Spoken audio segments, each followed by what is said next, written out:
All right, we want to welcome you all to this discussion that we're going to have. Very important discussion, I believe, especially the times that we are living in. And before we get started, I do want to just start us off with the word of prayer. Let us just pray. Heavenly Father, Lord, now as we meet, guide our conversation.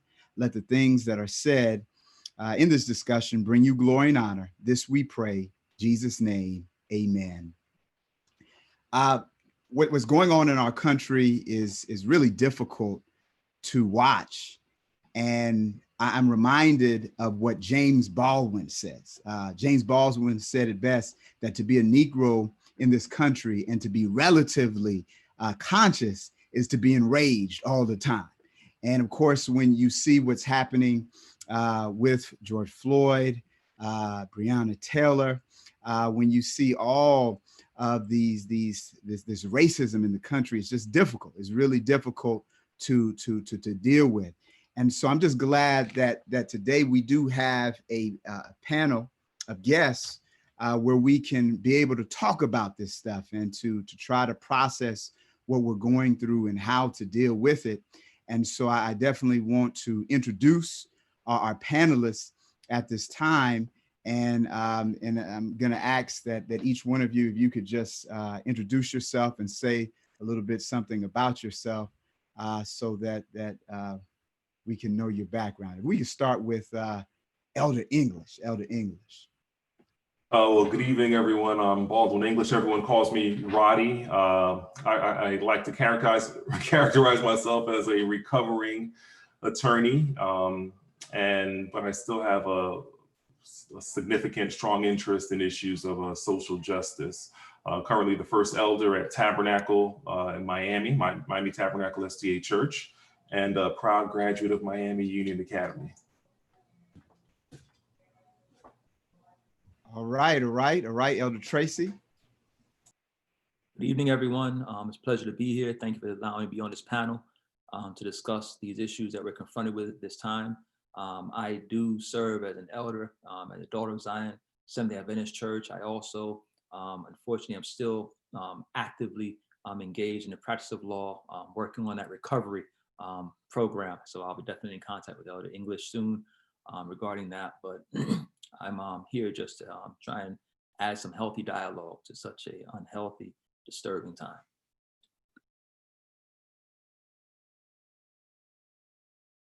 All right, if we, Pastor Sai.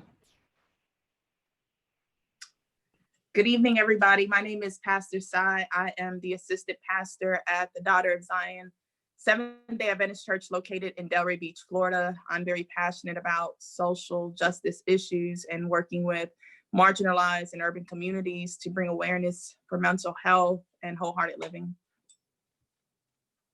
Thank you, Elder Farrington. My name is Willie Farrington. Just want to say I am been Black in America for the last 52 years. So that means I've been conflicted, confounded, and confused about what has been taking place repeatedly with us as Black men in the Black community since that time. So I'm engaged and active in this conversation that we're looking to have this evening. Thanks for putting it together, Pastor Newton. All right, so let's try to get into it. Now, let's be honest, and we know that the culture that we live in, especially our church's culture, that some individuals would say, you know, as Christians, we're supposed to turn the other cheek. We're supposed to forgive. We're supposed to move on with our life. We're living in the last days. This is what we're supposed to expect. And why should we even talk about this? And so I want to ask this question to you guys. Is it important for Christians to discuss social injustice and racism in America? And I want to, I guess, pass that to Elder Tracy. I know that you, Malcolm X, and you know, just remember, I would like to keep my job as a pastor after this. So, but yeah, if you could answer that for us. Certainly, Pastor. I'll make sure that I just have a little disclaimer before I speak that all the views and statements expressed are not necessarily those of the facilitator. One of the things that we're confronted with oftentimes in the church is that we love to have a conversation about things that don't touch concern our lives. And so what we do is we live a separate life at church than we do in our homes and in the street. And unfortunately, when something like this happens, what we're confronted with is this is not appropriate for either a Sabbath conversation, not appropriate for the church. We ought to be discussing things that are relevant to our salvation. Our survival is relevant to salvation. And so it is completely appropriate to have this discussion. It is touching and concerning every one of our lives. You know, one of the things we keep seeing there, you know, the murder of Black men and Black women. You know, there's a woman who we still haven't gotten the full story of what happened. She just ends up dead in a jail cell. A woman who's in her home and sleeping, and they run into a house with a no-knock warrant, and she's now dead. And so it's happening all around. And so, you know, when God is speaking about Abraham, he says, you know, Abraham, I know him. There's things I know about him. He's a man who knows to do justice, and I know what he'll lead his household and doing the right thing. And so there is something to be said about a God who stands for justice. The same God stood for Stephen when Stephen was an injustice taken against Stephen. So, you know, to relegate these issues to something that's separate and distinct from the church means that we're not really dealing with our real issues that we're confronted with. So it's completely appropriate, in my opinion. I think anyone who suggests otherwise has their head in the sand. And I have some other things I have to say, but I'll give the other panelists some time. Thank you. So I want to pass that question to the preacher on this panel. If you can answer that same question. Do you think it's appropriate for us as Christians to talk about social injustice and racism in America? Absolutely. I believe the Bible is very clear on its stance when it talks about, you know, just it's a believer's role in standing up for the oppressed, from the book of Genesis all the way through the book of Revelation. One story that I can bring to everyone's attention is the story of the Good Samaritan. I believe that story is a very appropriate story when we talk about injustice, because we see this man going on the roadside. He gets mugged by bandits, and you would think the Levite or the priest would just stop, you know, because they are heavily inundated with doctrines and just practices that teach, you know, God's love supposedly. But it was one of their fiercest enemies that stopped and was able to help out this man, and he took him to the inn. He got him taken care of, and then left money for him for whatever troubles that he has incurred. And I think that is the epitome of, you know, social justice, being able there to stand on behalf of no matter who they are, no matter what they believe, the skin color or what language they speak, and be able to just advocate for a person, and when other people will not. So when I see, like, you know, social injustice happening in our society, it takes me back to that text, because it reminds me that Jesus would not have put that story in the book of Luke for no reason if there weren't some practical lessons that we can learn as believers to implement within our everyday life. And then there's another text that comes from Isaiah 61, and it's a prophetic book, if anyone's familiar with this. And it says, the Spirit of the Sovereign Lord is on me, because the Lord has anointed me to proclaim good news to the poor. He has sent me to bind up the brokenhearted, to proclaim freedom for the captives and release from darkness for the prisoners. So this is the very text that Jesus walked in when he was walking this earth. And if we proclaim to be followers of Christ, then we follow even sometimes the gritty work that he did. We always want to follow the healing ministry, the feeding ministry, but we have to realize that Christ, he rolled up his sleeves and he was on the front lines for people that were getting stoned, for people that had mental issues, for people that were being called out of their name, being dragged out of their house. He was there. So I believe that's our role as well. Right. Very good. Very good. Well said. Well said. And so let's jump right into it. I know that this is going to invoke a lot of emotions, but I want to of course ask this question to all of you guys, and we'll start with Elder English. What is your reaction, to the treatment, and when you saw the news reports of what happened to George Floyd, Breonna Taylor, Ahmaud Arbery, even with Christian Cooper just trying to bird watch in the park? What was your initial reaction? I mean, how did it make you feel as a Black person in America, and even as a Christian? You're a church leader. What was your feelings? Honestly, my first reaction, particularly with respect to the tragic death of George Floyd, was anger. Right, that was the first raw emotion that I felt. It was anger. Obviously, there's surprise and just disgust at the fact that this officer felt comfortable enough with multiple cameras in sight, with people standing in plain view, to not just keep his knee on George Floyd's neck until he died, but the official report says his knee was on his neck for 2 minutes and 53 seconds after George Floyd lost consciousness. And the callousness with which he approached that situation and approached that incident was, I think, the catalyst for the anger that rose up in me personally. I felt similar with Mr. Cooper, the bird watcher in New York, because it was such a benign situation, you know what I mean? And this woman was able to, I think the term is weaponize her whiteness, right? She weaponized her whiteness because she understood that and she used it as a threat against this man. Because even as a liberal Democrat voting person, as we've come to find out, she understood the power that she had and the imbalance of power between her and Mr. Cooper. And that was the scariest thing. That's not just makes you angry. That's not something that just makes you angry. That's something that is scary, because when you think about the broad landscape of politics, you would think someone with her donation record and her voting record, you would like to think that someone who recognizes the imbalance of power would be more sensitive in how they wield that power. For her to use it in that situation was troubling. We had Wednesday night prayer meeting, and this was our topic. How do you deal with this anger? And the idea is how do we release this anger in a constructive manner that can really make changes? And I'm sure we'll get to that. But just to answer your question, anger was the first thing that popped in my mind, and how we release it is the second thing that came to my mind.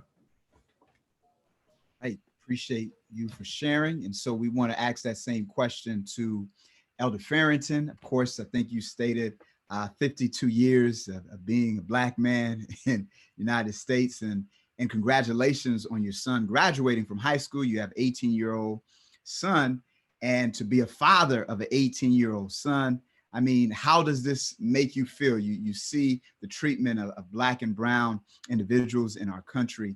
What was your reaction?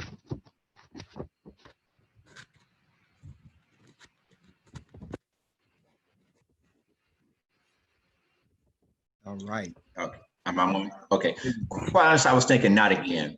Sometimes we hope that the news caption that comes across our screen when we surfing, whether it's Yahoo or social media, is something that probably is fabricated or taken out of context. It's like, this can't be happening again.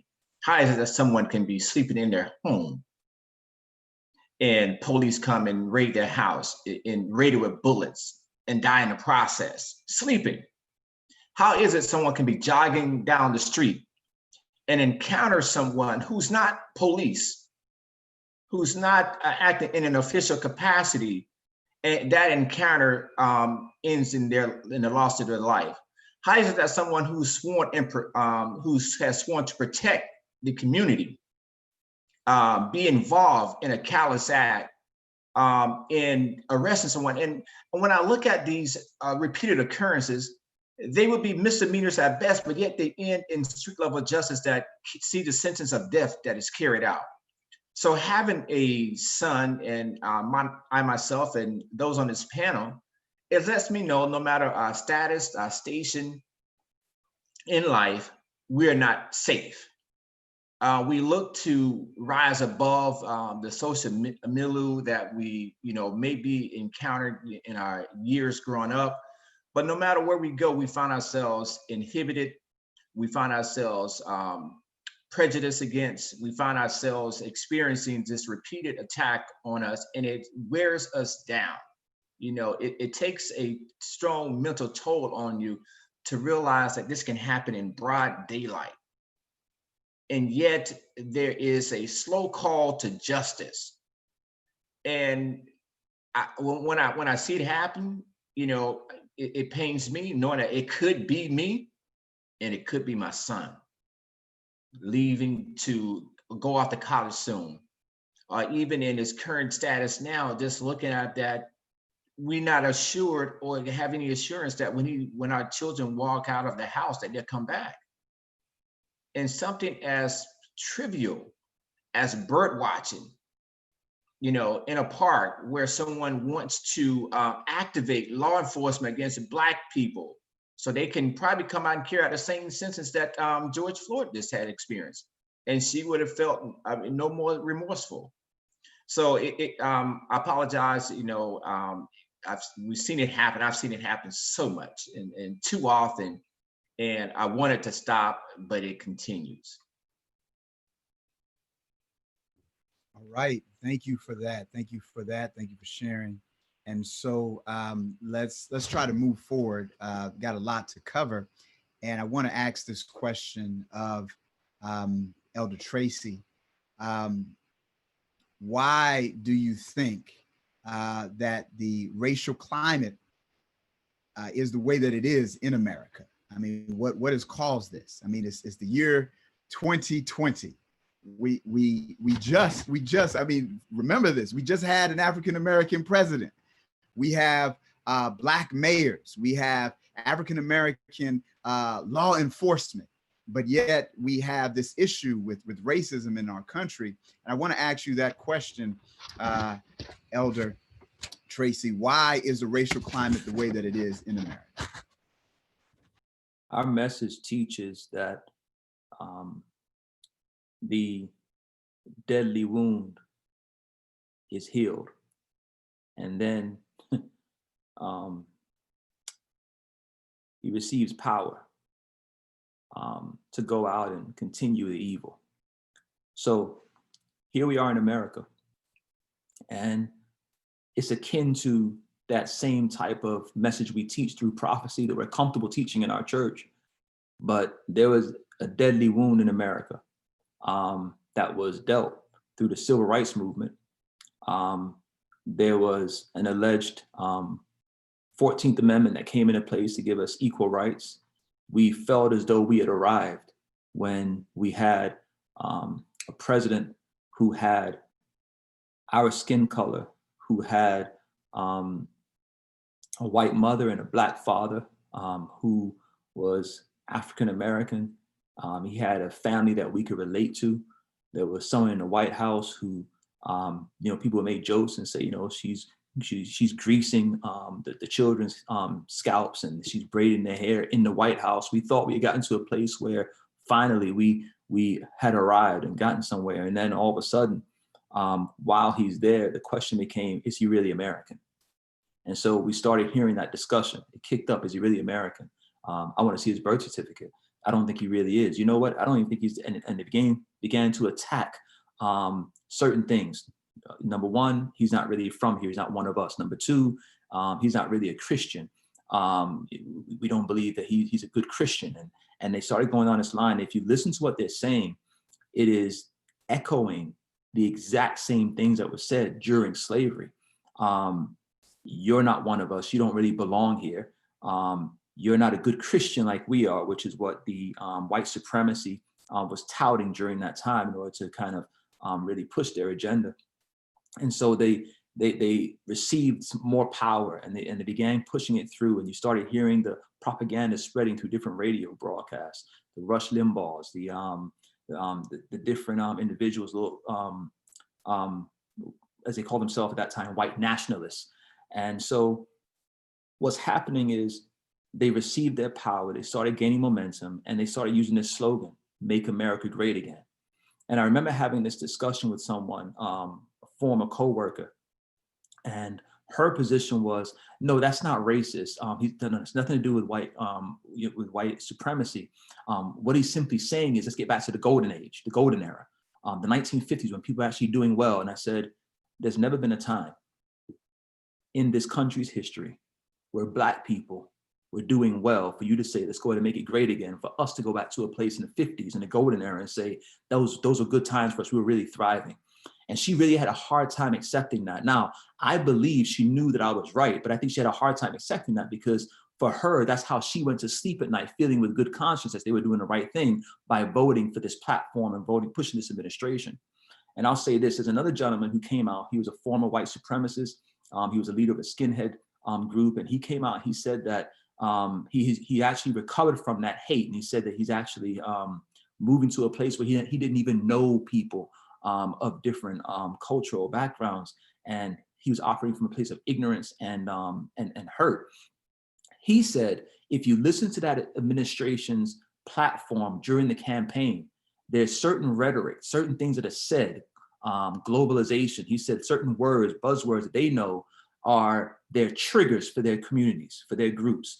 And then when they hear those buzzwords, they know that that individual is actually holding their interests in their interests at heart, and will help them promote and push that agenda forward. So as this current administration is going around and using certain buzzwords, that is what is being, he's sending a message. It's like a dog whistle. We can't hear it. We're not familiar with those words. They hear it and they know they can mobilize and start getting themselves together. So the racial climate in America, the way it is, why is it the way it is because we had the nerve to get an education. We had the nerve to fight against all odds. We had the nerve to actually beat them at their own game. We had the nerve to ask for a change in this country. And we had the nerve to go sit in the seat that they believe only belongs to them. And because of that move, they are trying to relegate us and bring us back to a place of submission, a place where Black men are looked at as subservient. They're trying to emasculate us and strip us of anything of human value, so that even our families, our wives and our children will find no value in us. And that's how you destroy us from within. And so if you listen to much of the reports, and I'm sorry, I'm gonna wrap up with this, much of the reports, what ends up happening is, and this is what becomes very troublesome, we hear the initial report of someone like George Floyd and that murder. This is because we've heard about, this has been going on for a while. It's just been building up, right? And then so we hear about George Floyd.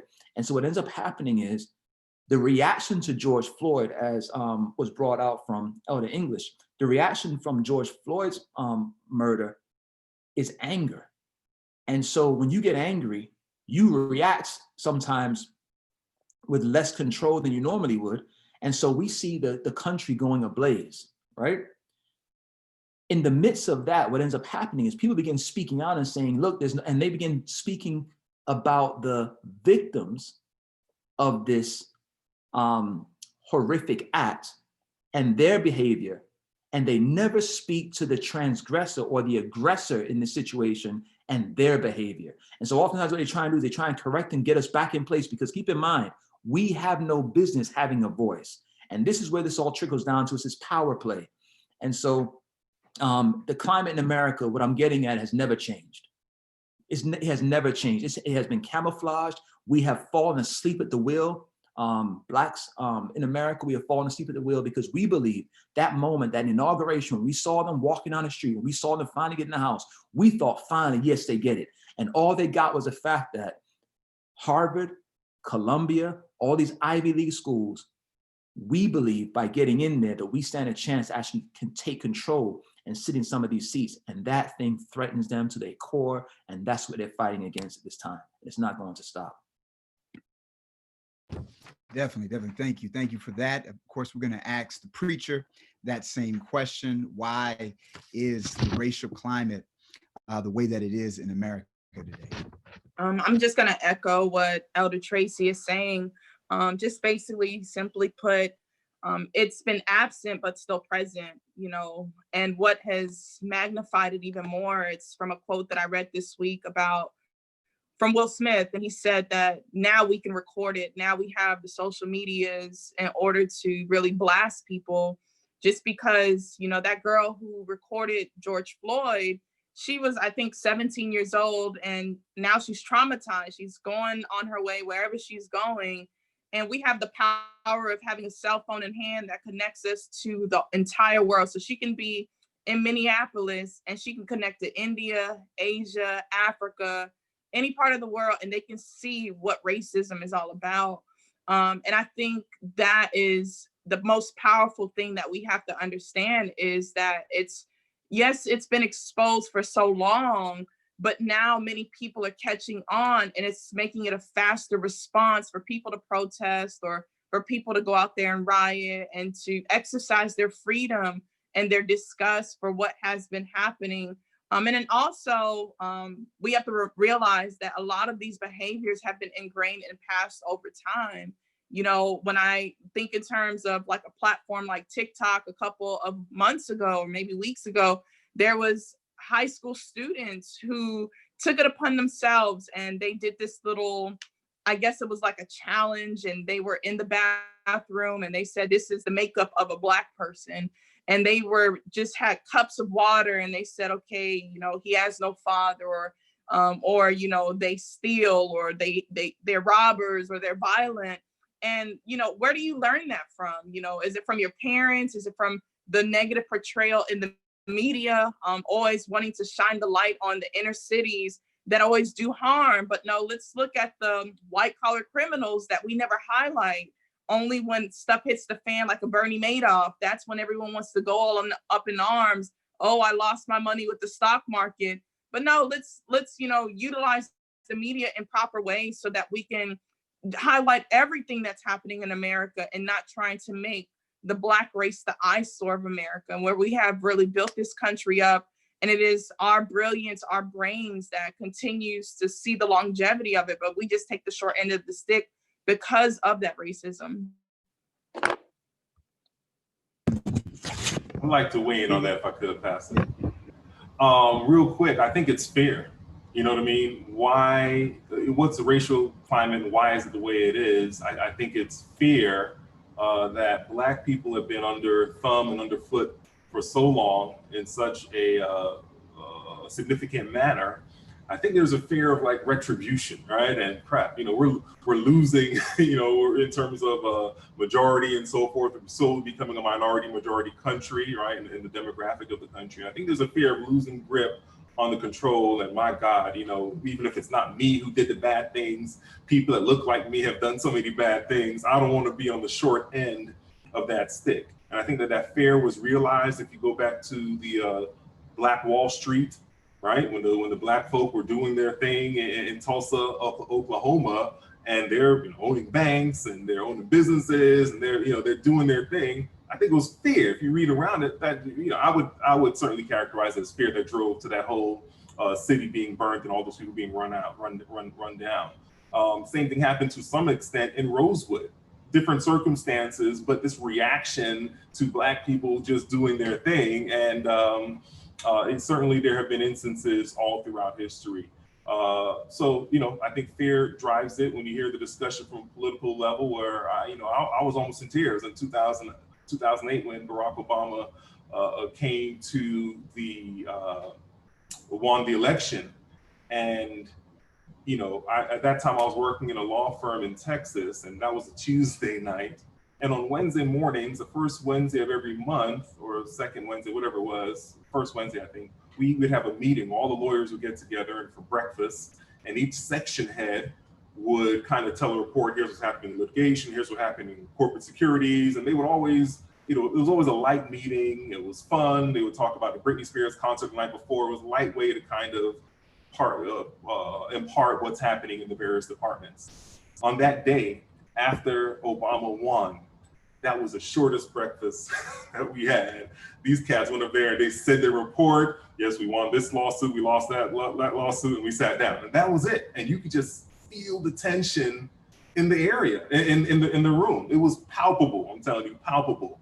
And anyway, I digress. I think it's fear that drives it. And, you know, we are generally, for better or for worse, a very forgiving people, right? So many things have happened and we forgive. So, you know, if there are any people that may be scared out there, I don't think you need to be scared. I think Black people are just looking for equity, right? Not just equality, but actual equity. And once we get that, I think we're fine. I don't think you're going to see any retribution or anybody jailing anyone like that. You know, it's nothing to be scared about. So. Can I just jump on something Definitely do that. the English you just hit on? It's very interesting. You know, I was working at a firm during that election as well, medium-sized firm. And I remember the day of the election, I actually took off. I volunteered to work at a voting site just to ensure that we actually got in and could cast our votes. And I actually, funny enough, I put in to take the next day off as well. And the reason I did that was because I recognized that the next morning was gonna be very uncomfortable either way, either for them or for me. And so I didn't want to come into work at that firm and watch the gloating that would have taken place. And then I didn't want to come into work at a place that wasn't going to celebrate with me. And that was just, you know, and I recognized that. I went ahead and took the day off ahead of time. And I remember the next day going out, and I had a guy who owned his own apparel store, and he had these shirts, and I had this shirt on, and it was, you know, just embracing the win that we just had the night before. Able to wear that proudly, no issues. Just really, I just felt good about it. And I remember walking down the street, and another woman, a Black woman, saw me, and she gave me a firm, not a word. She didn't say anything. She just gave me this affirming signal, kind of like, yes, we made it. And so it really empowered us. But again, it's unfortunate in that situation, corporate America, we know what the feeling and the sentiments are. I had to take those kind of measures. You could have probably written a script about how the next day was going to go in your office as well. And that's what we're dealing with. It's ever present. And the audacity of us to think that we can do that again. And I think this is just a chin check. And I don't think it's just the fear of what are they going to do to us. I'm going to quote a poet that I know many Adventists are probably not familiar with, but he says, they fear what they don't understand, hate what they can't conquer. Guess it's just a theory of man. And at the end of the day, when you don't understand someone because you didn't take the time to understand them, and you see them rising to place and you can't figure out how they got here because we haven't had that privilege that they have, that becomes an uncomfortable place for you because you have no idea. You recognize that there's the zenith is much different than yours because they're matching blows and they haven't received our same benefits and our same training. And I think it's a lot of that kind of a fear as opposed to necessarily just a fear of retribution. I definitely agree with you that there is that idea that, oh no, they may get us for this, but it's more so they don't even want to see us in that place as well.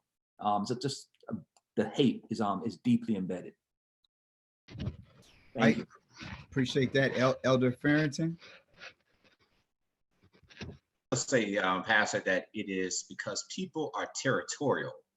And what I mean by that is that when you encroach on another's position via housing, via employment, via those who you may choose to marry or, you know, that may be akin to them, then people look to protect that territory and they want to keep you in your place.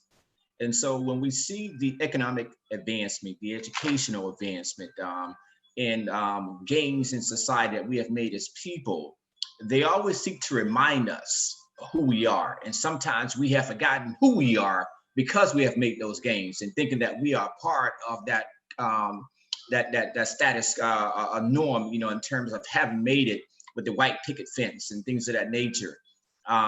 But they are quick to remind us that who they see us as being. So I think the racism is always going to exist because we know over time that we now have individuals in our families, whether our parents or those come behind us, who are not just first to attend college. You know, there's a succession of that, business owners, lawyers, and doctors. And we have made economic advances and made our stride in society. And I think that people want to protect what they think is there. That's why we have the slogan, "Make America Great Again." because they see, hey, we look around and we can see Jay-Z, a billionaire, LeBron James on his way, Tiger Woods, Michael Jordan owning a team, and the list goes on and on. And now they're thinking like, wow, there was a time when that was not so, when they was working at the factories, when they were sitting at the back of the bus, when they were cleaning our homes and being nannies to our children. And now we are in a position where we are employing others. We always have been inventors, but we can see that we have made strides in various stations in life. And I think that the racism now is being boiled over, where it was over at one point in time, but when it became not fashionable to be operating in an over fashion, went covert. Now we find that it's back being overt now because we have a president. And Jason, you mentioned earlier about dog whistles in terms of buzzwords and things of that nature that has brought them out in masses, where before they feared retribution. They feared, loss of employment or things of that nature to be, because they wore hoods back then. Now they don't have to wear that. And it is more or less a badge of honor to feel like they're protecting something. They've shown up at state capitals, so when we're looking at COVID-19 lockdown and open up the countries, but they're fully armed. What's that all about? It's an act of intimidation.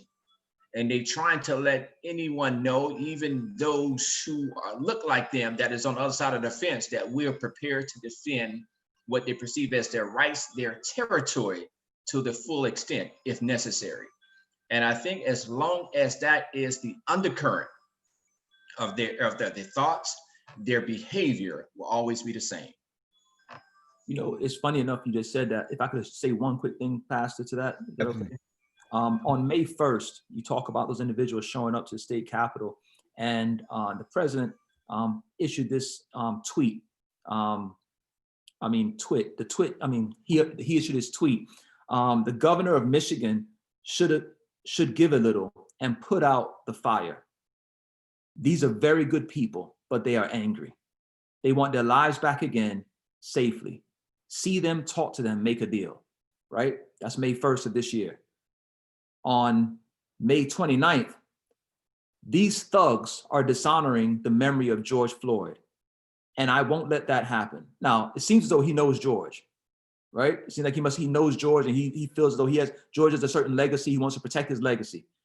Then he goes on to say, just spoke to Governor and told him that the military is with him all the way. Any difficulty, and we will assume control. But when the looting starts, the shooting starts. Thank you. Very good people, thugs. No words. Trump has already shown who he is from the time he put that full page paper in the ad to send the Central Park Five to the death be executed, or try to reinstitute the death penalty in New York, to them coming out and saying, no, we didn't do it, getting exonerated. And he's still holding on and saying, well, the court of law, found them guilty. I think that they're still guilty. But then you compare that to, huh? But not Manafort. But yeah. Okay. But you compare it to Sessions. You compare it to Sessions, who had all these accusations around him. He's like, well, Sessions said he wasn't guilty, so I'm going to ride with Sessions. So Trump has definitely made it clear what he's about. And I can't wait for November. And I'm praying that my peoples go out and vote, so that we can gain our respect back as a country in the world, because right now we're a laughingstock. I'm not trying to hog the time, but I do want to say one thing. As Black people, we are known to vote for something, but I haven't seen us in mass vote against something. And so if we're not motivated to go out and vote for a candidate, as we did in 2008 or 2007 for 2008, I don't know if that happens this time around. Hopeful, yes. But just based upon our past, if we're not motivated to do it, running to the polls for Biden, I don't know if that's going to happen. Recognizing, however, the alternative is we get 4 more years of this going completely off the grid.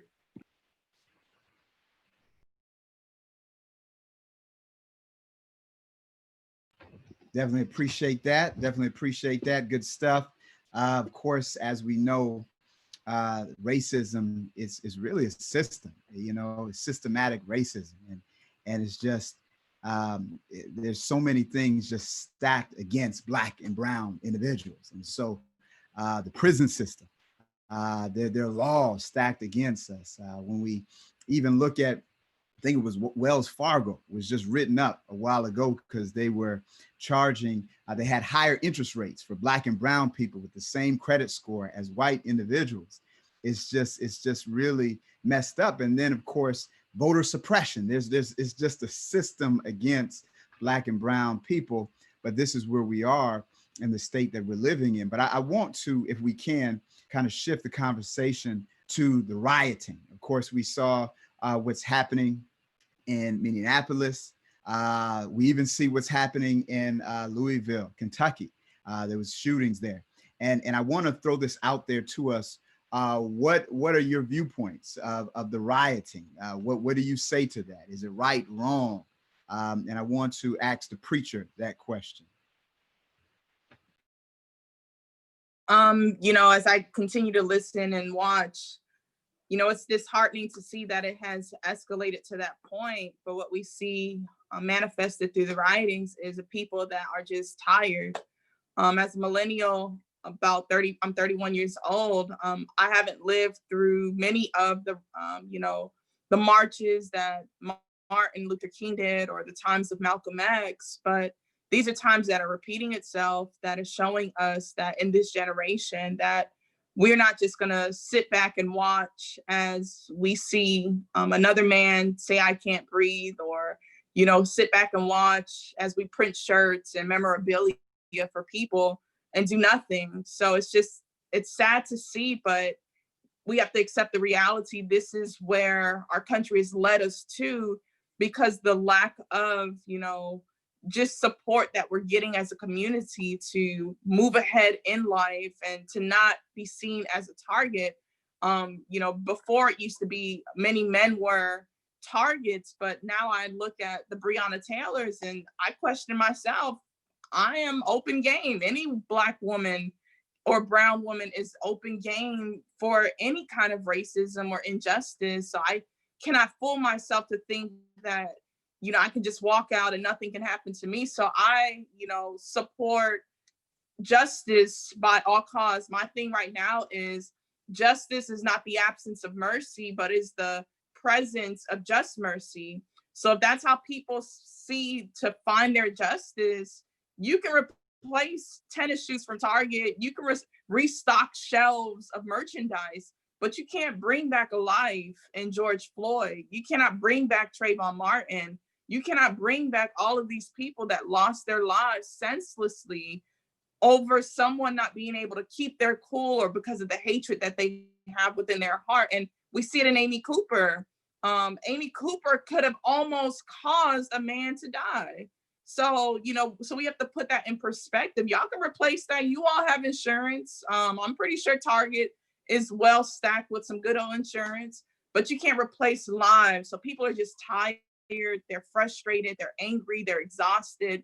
And this is just a manifestation of what they're doing. Right, thank you for that.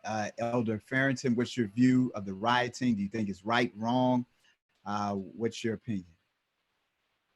I think inherently as a people and as citizens, especially in this country, we have the right in terms of to gather and to protest whatever we deem that is necessary in terms of unlawful. And I'm speaking in various groups in a general sense here. But from being specific as a people, it's when the continual hurt boils over. It takes a psychological impact on us. We've been told, you know, I grew up in the 70s and was coming out of the 60s where there was marching for a cause. And Martin Luther King was saying in their speeches, you know, how many, you know, times they would tell them just to be, you know, calm, things are going to happen, you know, and you say gradualism leads to cooling offism, you know, and it's like, you know, they want to keep you in place and they say, let justice run its course, meaning that just stay home, shelter in place, so to speak, and let the wheels of justice turn, which is supposedly is blind. And we've seen after countless times when charges weren't brought, and even when they brought charges, that there was an acquittal. And now we have to march just to get an arrest for people that have committed overt acts that it can't be justified no matter how you spin it. But yet still we hear the coroner report that has been made public that he said that the person, George Floyd, didn't die from being asphyxiated. And how could that be? Somebody that has his knee on a person for roughly 10 minutes. And you can say that there were some other underlying contributing factors that potentially, I can say potentially, some intoxicants in his system. Where you get, going grasping straws in that regards. So it fuels the rage in us. And so we can't stay inside. So the place is to take it to the streets, as we'll call it.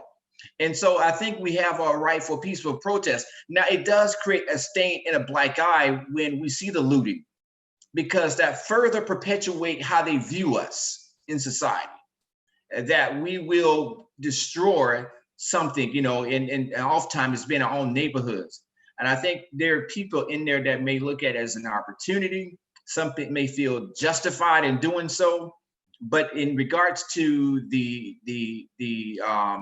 gathering of people of like mind, which means that there are people that across the color line to march, that have marched with us and continue to march with us from the 60s even until now.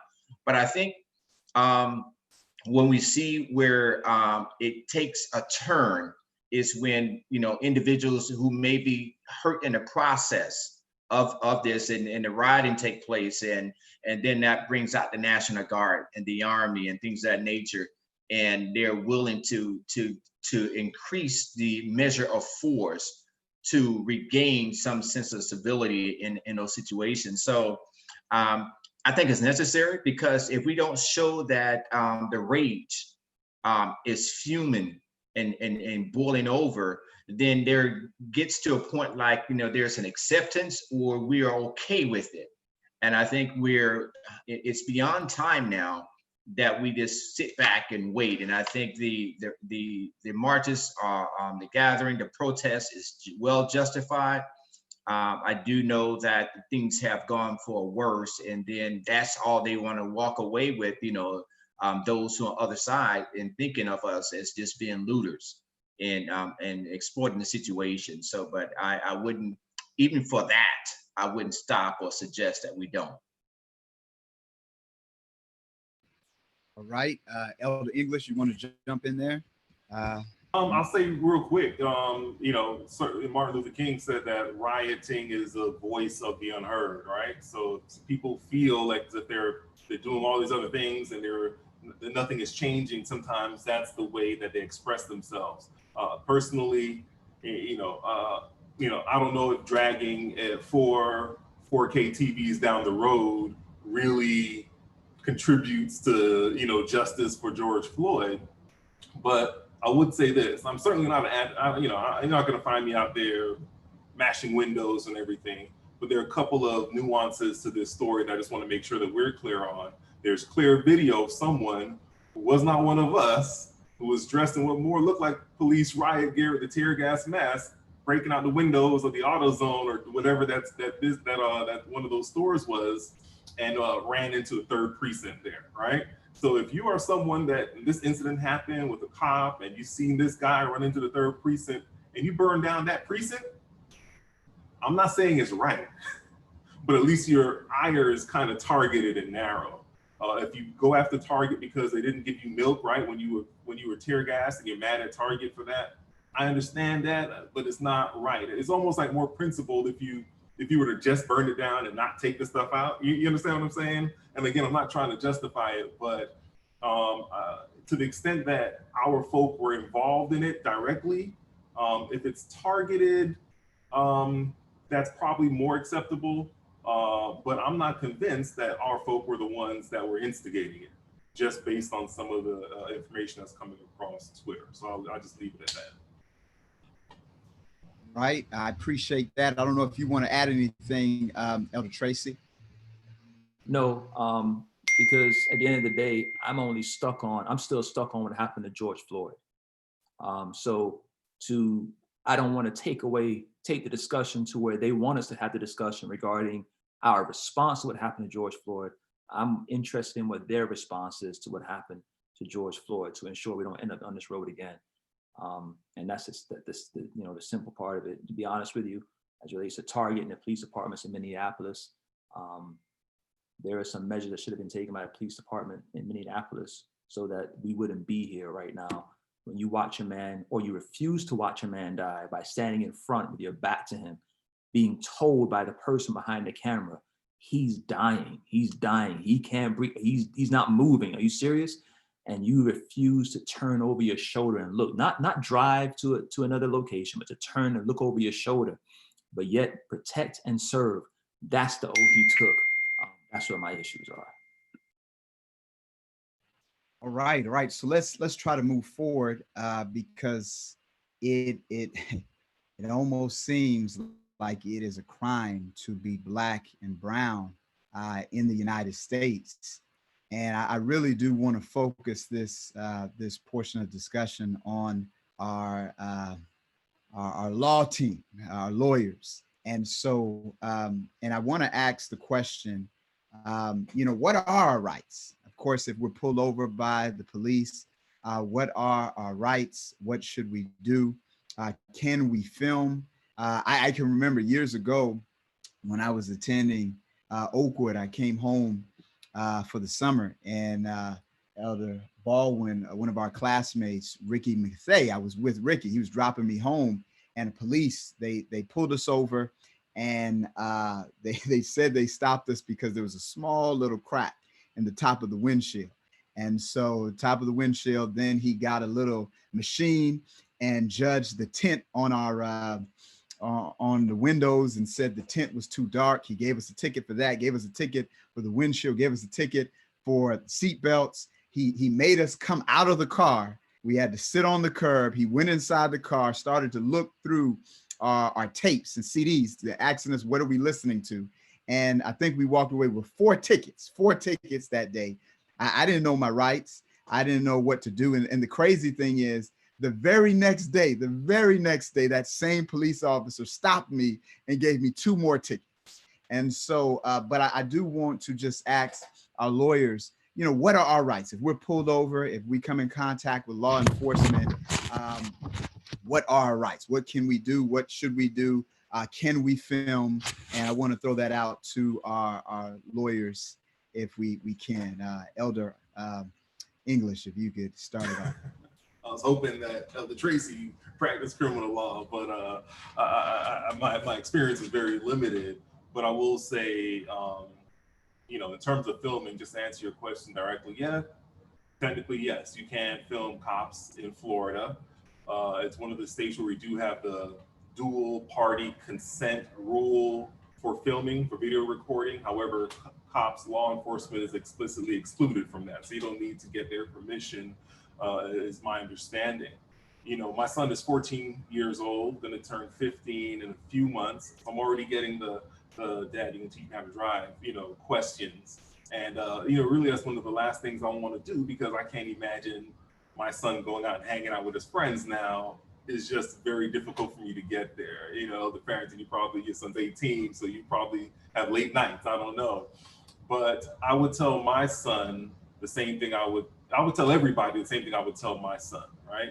And I'm gonna say the C word, which gets a lot of negative traction on social media, but the C word is comply.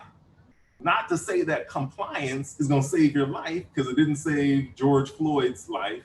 It didn't save the life of Breonna Taylor. It didn't save the life of a bunch of people that we are well aware of.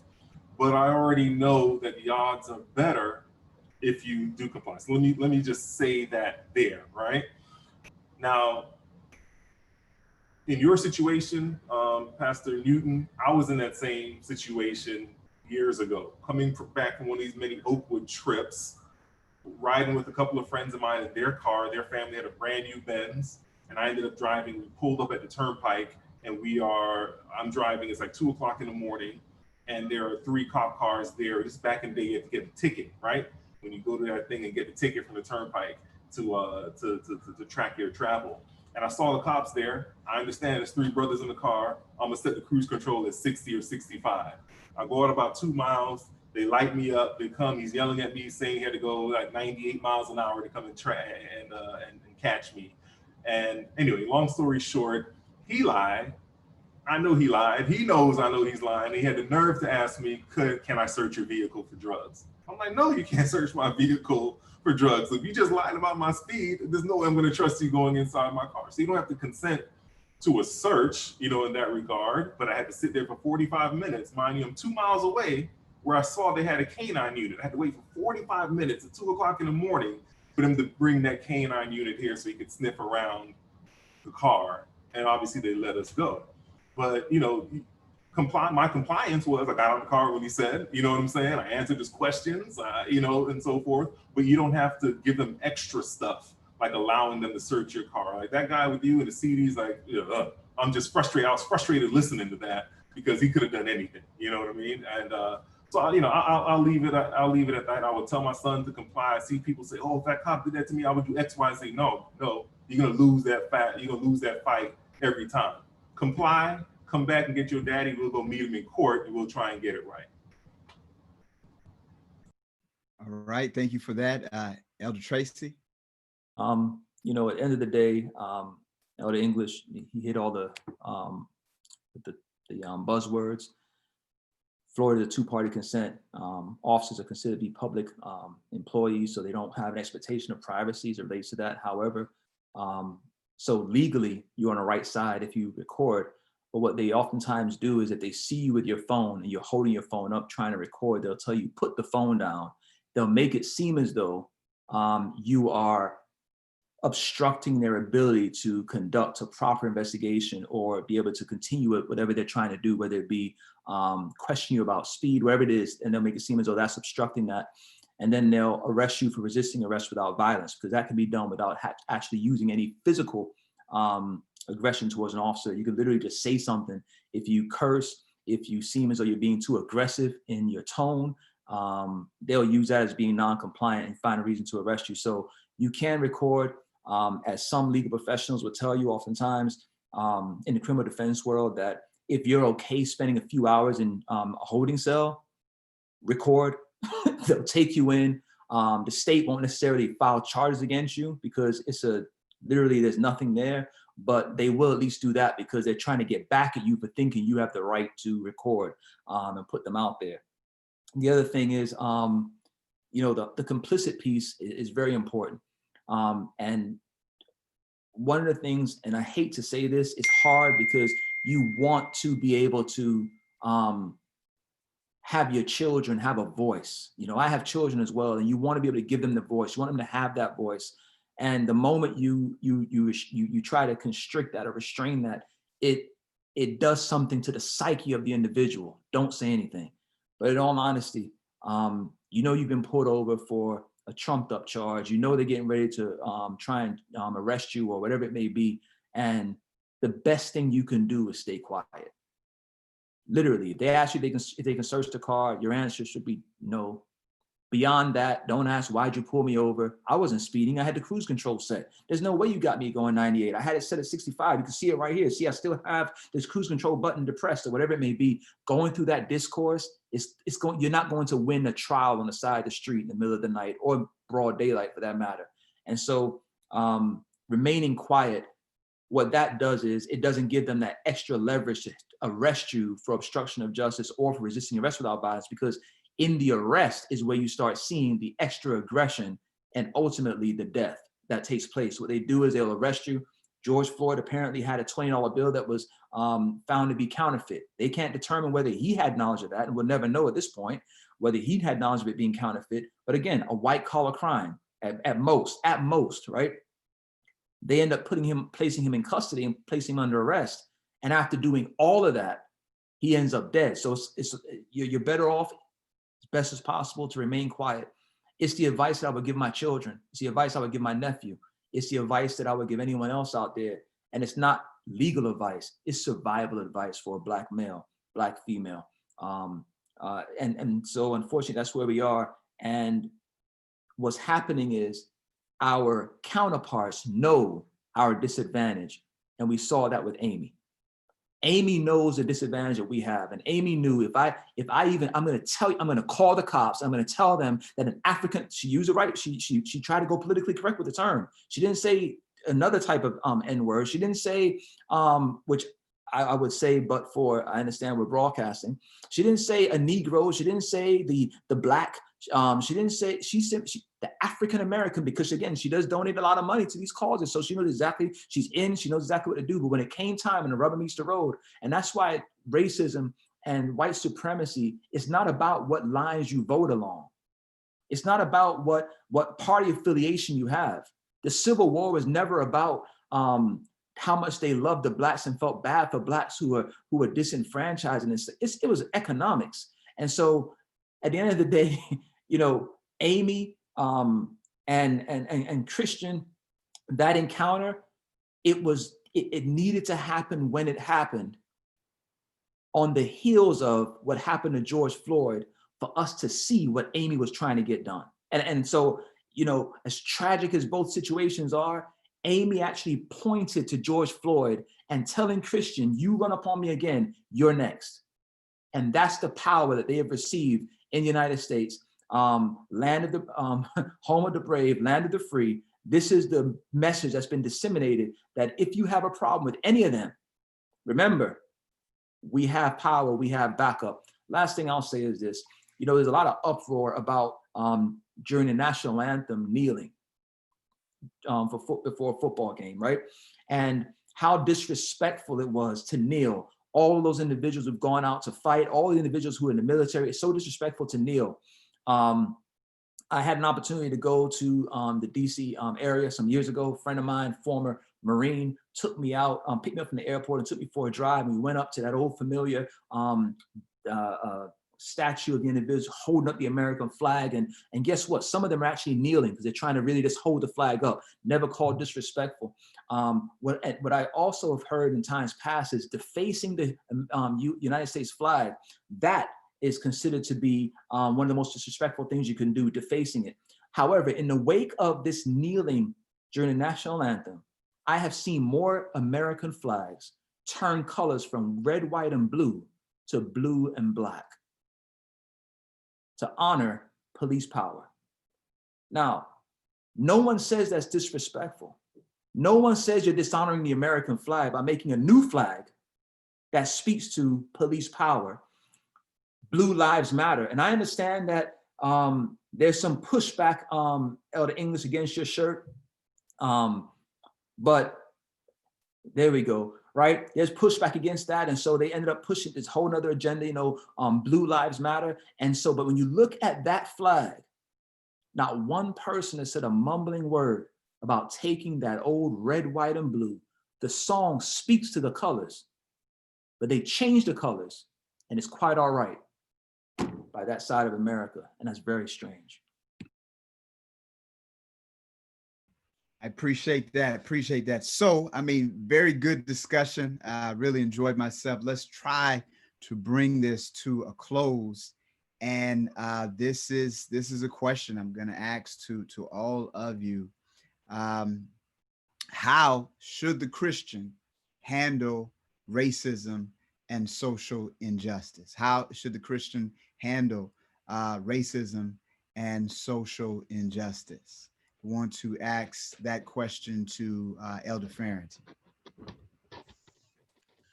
Interesting question. When we look at being a Christian and a Seventh-day Adventist Christian, we understand that heaven is our ultimate goal in our home and that we're striving for.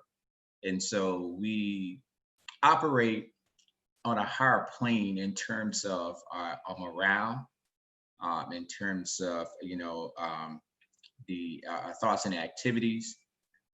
Yet still, while we're striving for a home, we have a home here. And when there is continual injustices perpetrated against our community, then as we sing the song, Onward Christian Soldier, marching as to war, then I think we are to find ourselves or arm ourselves in terms of fighting in this social war against injustices that has been perpetrated against our community continually. Frederick Douglass once said, agitate, agitate, agitate. And what I find value in that is that when we look to protest, it's letting the system know that we are not going to take it standing still, that we're well aware of our rights, and that we are going to marshal against those forces to demand justice. And sometimes that take an economic form as well as a political form. We have to look at how we're spending our dollars in terms of businesses that we patronize. And then we have to recalculate the impact collectively as a people, that the power that we yield if we are concerted. God said to those who are building a Tower of Babel, he said, we have to go down and confuse them, because what they imagined they would do. Now, not that I don't think they've been successful building a temple that was reaching to heaven, because they get to a point you couldn't breathe as the air gets thinner. But the fact is, even united, people can do, wield a great power and influence. And so I think for us as Christians and living in this world, we can't live absent of it or devoid of it or on the sideline. We live in this world. We are touched by all that happens to us, in us, and around us. And I think that we don't feel like it's a dual responsibility or a separate one, being a Christian and being a law-abiding citizen. So I think as Christians, then, especially now, because you asked a question earlier, your first question you started off with, and I think as Adventists, there has been a void, a vacuum, a vacancy in activism. We don't find from the church a stance during the civil rights era, during slavery, during all that time, and we don't find a church position now. And so it makes it seem like there's some that is wrong. From a spiritual point of view, because we have pretty much walked with our Bibles in marching towards Zion, so to speak, but in regards to the social injustice around us and the people who are being harmed by it. So it makes it seem like that it's something that we have to have a discussion about, is something that should have been happening. By the fact that we are addressing it now, and we see many among us are willing to take a different route. We question sometimes whether or not that's a position a Christian should have, because of the void and the vacuum that has taken place for so long. So I think it's not any disrespect. I think we have to be mindful of our thoughts, the words, and how we carry ourselves. But I think for the most part, as Christians, especially as Black Seventh-day Adventists, that is something that we need to consider to be more active in doing. And when we look at how we evangelize nowadays, and probably more so in time past, and how we try to address the needs of the community in terms of food drive, doing blood pressure screenings and things of that nature, and we try to make sure we speak to the needs and concerns of the people that we're looking to invite to a tent effort, or to a Bible study, or to a week of prayer, things of that nature. And we want to show that we are engaged in the community. And I think in doing so nowadays, so we see more of our churches doing food drives and providing clothing and things of that nature. And I think this is in concert with that we march arm elbows to elbows and shoulder to shoulder, saying that we are united in the cause, that it's not separate. It's not like we are targeted separate as Christians, as Black Seventh-day Adventists. We're seen as Black, period, no matter what. No one asks our religious affiliation. They don't ask what degree we have when we're being racially profiled. The fact that you share the same skin color or have the skin color is grounds enough for many to treat you the way they do. So, and because of that, then we should be fighting for justice the same as those without our same denominational spiritual beliefs and values. All right, thank you for that. Elder English, you could add on to that. What should we do as Christians to handle racism and social injustice? Yeah, so racism is a problem, right? We should be trying to tackle problems. Jesus fed people when they were hungry, right? The problem was they were hungry, I fed them. If the problem was they were blind, I made them see. If the problem was that they couldn't walk, I'm gonna help them walk, because that's what Jesus did. He met people at their needs. Jesus also, dealt with sin. And I believe that racism is a problem, just generally speaking, and racism is sin. And the same way we deal with sin, and the sin is going to be with us until the end of time, right? Until Jesus comes again, we have to continue to be vigilant in that era. So years ago, some people at my church, Tabernacle, about 15, 16 years ago, they realized that we weren't speaking a lot to sexual purity and so forth in the church. So they started an organization, Pure Reality, and they get 400 or 500 kids every year, and they do this great program, and it's awesome. So that was a targeted response to a specific problem. What's the response to this problem? I don't know if we will ever change the hearts of all man when it comes to racism, but we can definitely deal with some of the implications that racism has, that how it impacts us. The civil rights movement was never about so-and-so doesn't like me. The civil rights movement was about civil rights. I want to be able to vote. I want to be able to buy a house in this area, whatever the case may be. So, I would certainly take the approach that certainly voting works. The DA or the county attorney in this area, Minneapolis has been there for like 20 years, right? And there's been a long history of a failure to hold cops accountable. But if we only vote when Obama's running for president, then we're going to miss that vote, right? So we have to vote in a lot of these local elections are in off years, right? So it's not going to be presidential year elections, it's going to be the off years. So you have to vote in those off years when the local DA, when the local judges are running. I practiced in Houston. I went to law school in Houston. A couple of years ago, there was what they call a blue wave in Houston, where a bunch of Republican judges were unseated by a bunch of Black women, right? It made worldwide news. I mean, these are some of the people I sat in classes with. I'm very proud of what they did, but they only did that because people were finally angry enough and frustrated enough with what was happening in the Houston criminal justice system to say, I need to do something different, because if I keep staying home, I'm going to keep getting the same result. So I'm going to encourage everyone to vote, not just in 2020, but in 2022, whenever there is a local election. Encourage everyone to fill out the census form, right? Because that brings dollars back to the community that we can do things. There's a way that we need to be involved in what's happening on the local governmental level that impacts us. And we as a church, if we care about the community, if we care about our brothers and sisters, then we should be pushing that and helping to encourage our people to be involved in that process. Thank you for that. All right, we're going to ask Elder Tracy the same question. So a couple of things I'll say, just to the last point Elder English brought out. There's definitely systemic racism and aggression towards Black women and Black men. But the images portrayed by the media, who are as much accountable as anyone else in this instance, is that they are willing to put a Black woman as an anchor person for the news, whereas you will find very hard to find a Black male as an anchor man for any major, any news station throughout the country. And the reason for that is we're typically the caption behind the news anchor as to someone, a suspect or whatever it may be, or someone who's just been arrested. Again, perpetuating the image of the Black male.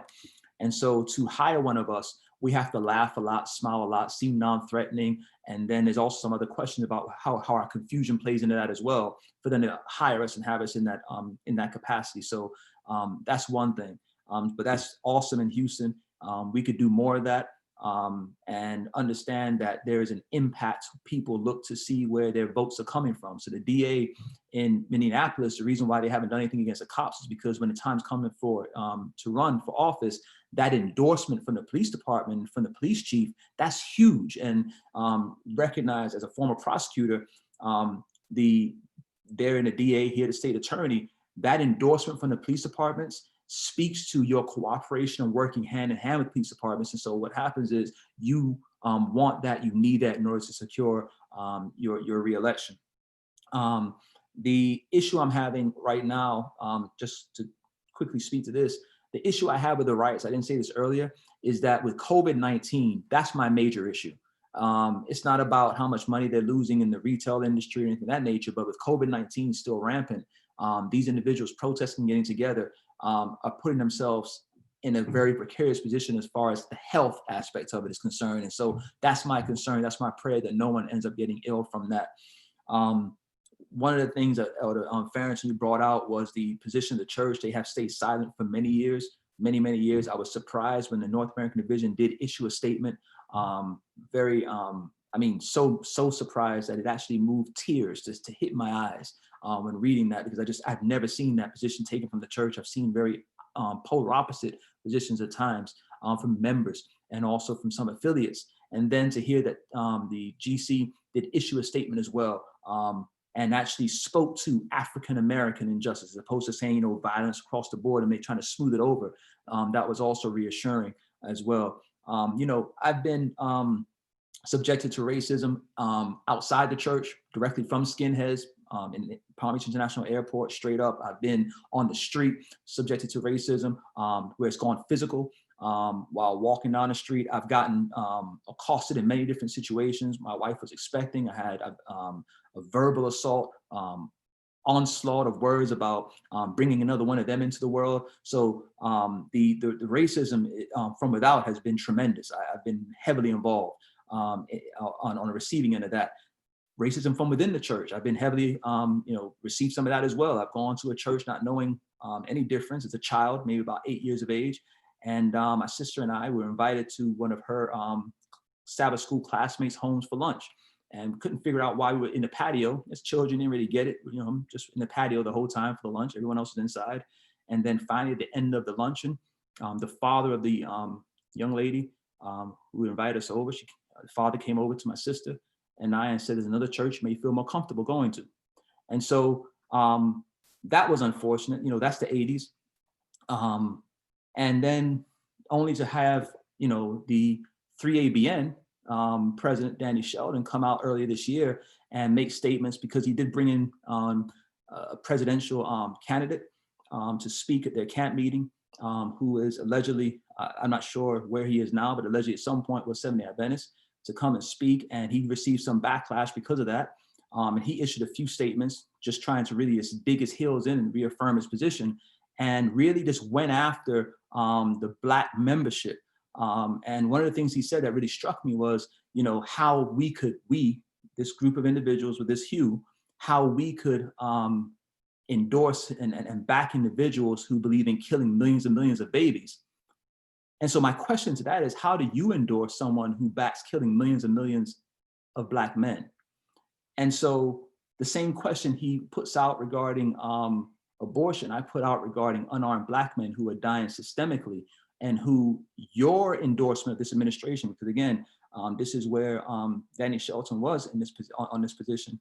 His endorsement of that individual, we can remember this current administration saying, when you have a suspect handcuffed and you're putting them in the car, make sure you force their head in, and you can hit them a little bit as they're going into the vehicle. So again, perpetuating that idea that, you excessive force and everything else. And so that's who this individual was backing. And so because of that, I've taken a personal position concerning 3ABN moving forward. I do not support and advocate that broadcast, which I used to do very heavily, until he comes and makes a public apology concerning those statements, and recants and shows some kind of public remorse towards our community for doing that. Dare to dream is not enough. And so as it relates to the ongoing nature of this, the only way we're going to get this corrected is going to be through an economic stance. And it cannot be for a day. It can't be a day blackout of spending, because what's going to happen is we do it on July 7th, July 8th, we're going to go overspend.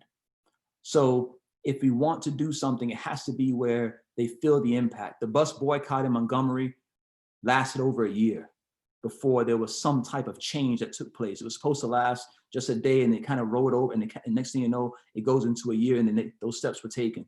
There are local steps that can be taken. There are national steps that can be taken. But I can assure you, if Black America stood up and said, we're no longer going to fly any domestic airlines, just going to shut it down for a month, let's say, right?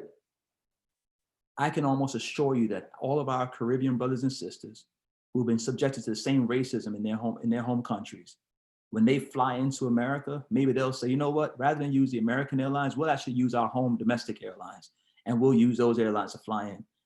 That type of economic pressure is what brought on the Civil War. That type of economic pressure is what the government uses, administration uses against countries that they have a problem with, but they put in certain economic sanctions against Iran or embargoes against other countries, such as what they did with Cuba in times past, and what they're dealing with China with this whole trade conflict. Let's take a page out of their book. Money is all the language that they understand. It's money. It has nothing to do with our lives. They could care less about us. We can sing Kumbaya all we want to. We can hold each hands and march the whole nine. It may make us get all bent for a little bit, but in order for this to get corrected, it has to have some kind of an economic impact where they start to feel it. It's not that great again. We need to figure this thing out and fix it.